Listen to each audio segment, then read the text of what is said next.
Hello everyone! I got a chance to play around some more and made another Halloween card. So I wanted to do a fun background for this one, so I pulled out some of my little mini distress inks and I'm using peacock feathers, chipped sapphire, seedless preserves, and dusty concord, and I'm just mushing them onto my craft sheet. And if you don't have a craft sheet, you could just use, a plastic plate or anything like that. I highly recommend the craft sheet though. If you don't have one, they're just wonderful and yeah, great for all sorts of techniques. But yeah, smushed all the colors on and then sprayed it well with just some water. And then I'm pressing a piece of the Tim Holtz Distress watercolor cardstock into it. I did smooth side down. No rhyme or reason why. Either side would work with this technique. It doesn't really matter. But yeah, mushed it down. So then I've got this cool kind of watercolory, messy background. And then I dry it with my heat tool because I'm impatient. I'm not going to let it sit dry. It would take forever. So dried it with my heat tool and then press it in again. I've shown this before using other inks.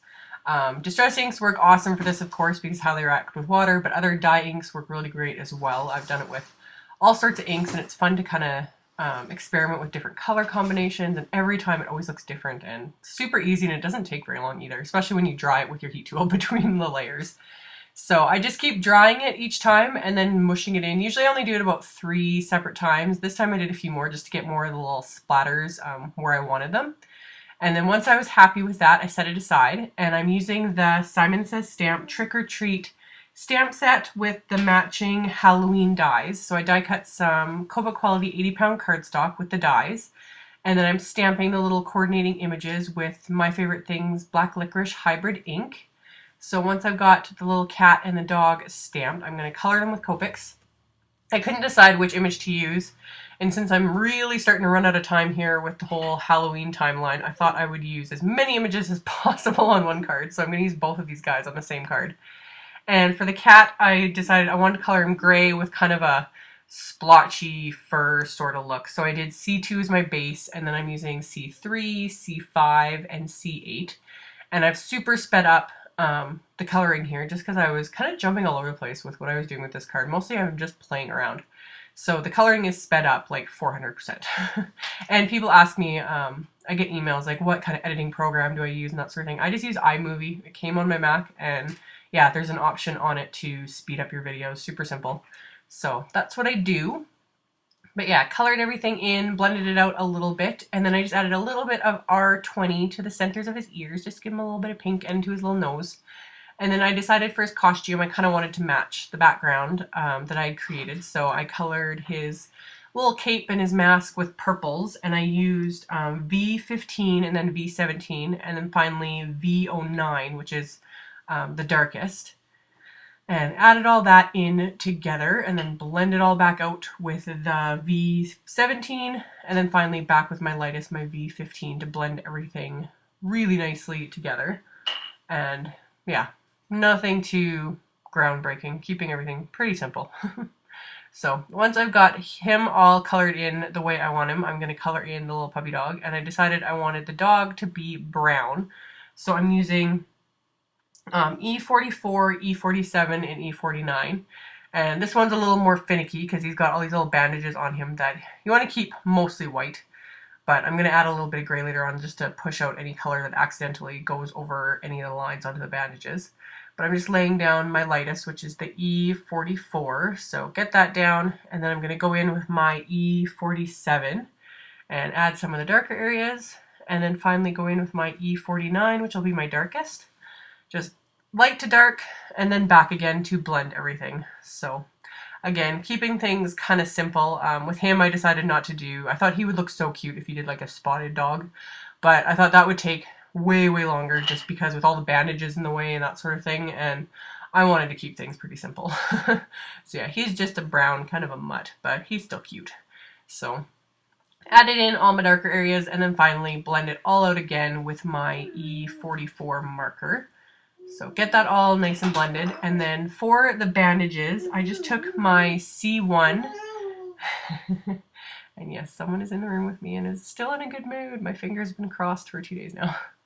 The teething is finally just over for now, anyway, until some other ones decide to come through, but it has been wonderful. So C1 for the bandages, and then I took C00 to kind of blend that out, and also to use to push out any of that darker color that went over the lines. So clean that up a bit. And then I've got a piece of white cardstock that I cut to the same size as my card, so 4 1/4 by 5 1/2. And I took a rectangle die, and I'm just going to tape it into place and run it through my machine to create a window. You could use a paper cutter for this as well. The die makes, you know, a crisper cut and it's faster and easier. And then I'm going to back that with the background I created. So I'm only going to use a part of it, so I've got a piece left over for a different project. I wasn't sure how I was going to adhere everything. I was thinking again doing some, you know, foam tape and dimension and popping things up, but I think I'm going to keep things, you know, kind of simple. I wanted to add a sentiment, so I used my favorite things, black licorice dye ink for this stamp because it's a solid stamp, and I like how their dye inks smooth out over time and you get like a good solid image. So I used that for the sentiment, and then there's this little like dripping goo stamp in this set.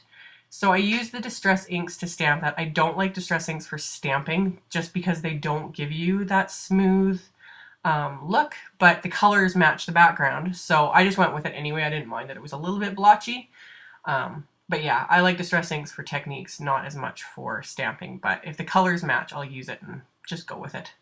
So did that, and then flipped this cardstock panel over so the back was facing me, and used just some Tombow Mono Multi so then I could adhere my splotchy background to that. And then I adhered the little animals with the same Tombow Mono Multi. Like I said, I didn't really want to pop everything up onto foam tape. Cards like this are nice because then, yeah, you can just pop them in the mail. You don't have to worry about extra postage or things getting wrecked in the mail. They're just nice. So some days I like to go all out and make things full of dimension and embellishments and all that craziness, and then other times it's just really nice to keep them a little bit more simple, even though this one's got like a ton going on. So I had filled in his nose with a C10 Copic marker. It didn't stamp as dark as I'd wanted it to, so I wanted it to stand out a bit more, so I filled it in carefully with that marker so then it was nice and black. And then I just adhered this panel to my card base, which is the same A2 size, so 4 1/4 by 5 1/2. And then for the inside, I just grabbed the Happy Halloween stamp that comes in this set. It's all fancy. I love the handwritten font of this. So super fun. Stamped that on the inside, and then there was a little spider stamp, which of course I stamped hanging from it because it's super cute. And then to finish it off, you have to have a little bit of sparkle. So this time I grabbed my clear Wink of Stella so I can go over all his little bandages just for that little bit of sparkle. And then I went over the cat's outfit with just the same clear Wink of Stella because I think the purple, it would be too dark and it would really cover up that dimension created with Copic markers. So the clear did way better. So, and that was it. So fun card with a couple different little crazy techniques. As always, there will be a link below the video to my blog post and links to all the supplies used, so check out all that info below if you're interested. And thank you guys so much for watching and subscribing and thumbs upping my videos, and I will see you all next time. Bye!